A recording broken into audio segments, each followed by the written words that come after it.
Bismillahirrahmanirrahim. Assalamualaikum warahmatullahi taala wabarakatuh. Saudara-saudara yang dirahmati Allah, baru beberapa hari yang lepas saya menyentuh isu ataupun satu tajuk berkaitan dengan kehadiran yang di Pertuan Agong pada September ini, kurang lebih dalam 5 hari lagi ke Sabah. Di situ dalam video tu saya dah menyentuh juga memohon ihsan dan jasi baik yang di Pertuan Agong untuk turut sama juga untuk meminta taklimat daripada JKM, Jabatan Ketua Menteri atau mana-mana jabatan berkaitan berhubung dengan keadaan atau kedudukan rakyat tuanku di Sabah. Dalam video tu saya menyentuh isu perkampungan, status perkampungan rakyat tuanku di Sabah, khususnya pribumi. Ya, jadi baru 2 hari yang lepas ni viral pula satu video. Tengok ni video sebuah kampung di Lambaket diroboh. Tengok. Begini kau punya kerajaan begini ya.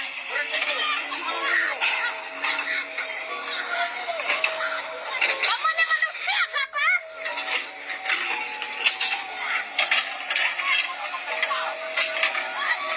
Kamu ni manusia ke apa kamu ni ya? Ini titik palurang kampung di sini nih kamu. Macam mana kamu boleh cakap sabar? Hah? Kami ni manusia bukan binatang ini di sini. Hah? Kita pulis semua tu sudah mamai kau. Dari kita bang. Kenapa kamu begini nih ya?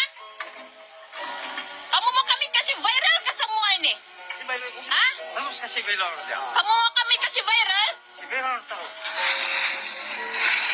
Ya, begitulah keadaan dia. Nasib rakyat tuanku di Sabah. Beginilah keadaan dia.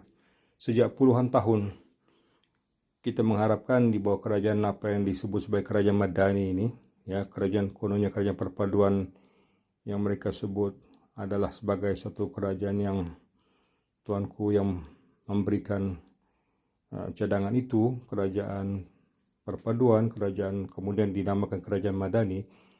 Tapi dia tidak selari dengan lafaz kerajaan Madani, kerajaan yang bertamadun, yang civilized. Perkara isu kampung ni bukan baru berlaku. Ya. Yang saya sudah tangani disendahkan sendiri kampung Cenderamata, ya, kampung Gas, kampung Istimewa, kampung Forest, kampung Ramai-Ramai. Ini semua mengalami nasib yang serupa, di mana walaupun mereka sudah menduduki puluhan tahun, tapi mereka tidak mendapat hak milik untuk terus kekal di kampung tersebut. Banyak alasan yang diberikan.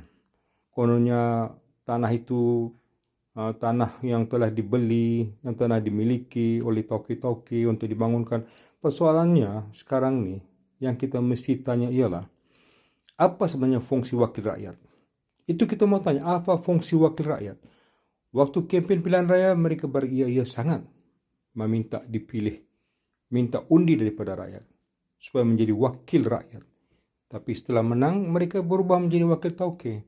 Kalau mereka ni betul-betul seorang pemimpin yang jujur, yang amanah, yang takut akan accountability di akhirat nanti, mereka sepatutnya bertindak proaktif. Proaktif ni maknanya dia simpati kepada rakyat di kawasan dia. Dia menengok di situ ada perumahan, ada kampung sudah wujud, maka kau kena tangani. Kamu kena datang, santuni mereka. Bagaimana keadaan kampung kamu sekarang? Kamu sudah memohonkah untuk digazetkan sebagai untuk menjadi sebuah perkampungan yang diwartakan? Sudahkah? Kamu mendidik, wakil rakyat ini mendidik rakyat. Dia bertanya. Jika tidak, maka wakil rakyat berkewajiban untuk membantu rakyat di kawasan dia. bukan dengan membiarkan mereka duduk dalam keadaan statusnya yang tidak menentu. Akhirnya begini yang berlaku. Ya, mereka nampak, puak-puak kapitalis ni nampak bahawa inilah peluang untuk mereka memiliki tanah-tanah yang dianggap sebagai tanah yang cukup bernilai. Ya, di kawasan-kawasan berdekatan dengan bandar seumpamanya. Ya, 5-6 batu daripada Pekan tu kira satu lokasi yang cukup bernilai. Ya, kalaupun mereka tidak dapat membantu untuk mewartakan kampung, mesti ada jalan untuk menempatkan mereka di kawasan perumahan yang baru dibina, ya, sebuah rumah yang mampu milik yang pernah dilaksanakan di zaman kerajaan berjaya dulu, ya, rumah-rumah murah ini yang bentuknya seunit ni rumah daripada rumah papan, tapi dia mempunyai ruang untuk dibesarkan dengan di mana di bawah rumah itu adalah satu kawasan kosong yang mereka boleh tambah bilik.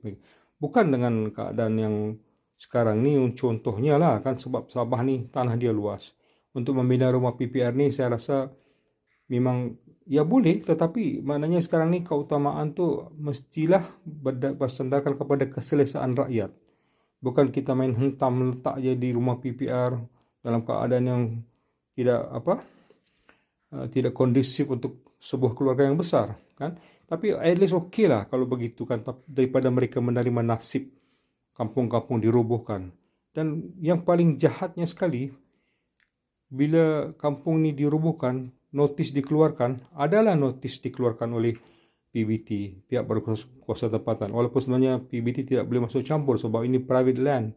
Ini tanah-tanah persendirian, tanah-tanah bukan milik PBT kan. Kalau sudah mereka isu notis untuk keluar tu, tak juga keluar, memang mereka bawa ke mahkamah lah untuk mendapatkan court order. Tapi dalam pada tu saya nak bagi tahu juga modus operandi untuk mereka memiliki kawasan-kawasan kampung ni, bagaimana berlaku di beberapa kampung, ialah dengan cara sebelah malamnya berlaku kebakaran. Ya, kalau siang hari tu kadang-kadang mereka ada juga cara mereka untuk menghalau penduduk kampung ni. Kita tengok kadang-kadang berpunca dari letupan gas, tapi letupan gas tu berlaku di rumah yang kosong. Kita boleh fikirlah kenapa boleh jadi begitu. Rumah tu rumah kosong, ada gas, ada dia letakkan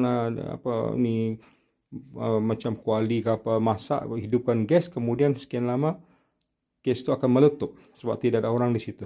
Itu salah satu. Malam kadang-kadang ada orang bawa minyak gas apa semua, bakar kampung.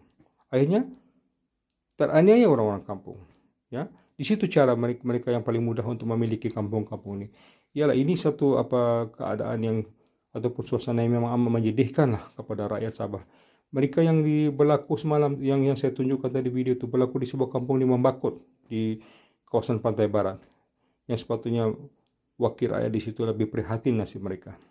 Jadi itulah saudara-saudara sekalian, memohon jasa baik Ini Pertuan Agong untuk mendapatkan gambaran sebenar kenapa ini boleh berlaku. Sekian, mudah-mudahan ada penyelesaian untuk rakyat Sabah. Assalamualaikum warahmatullahi wabarakatuh.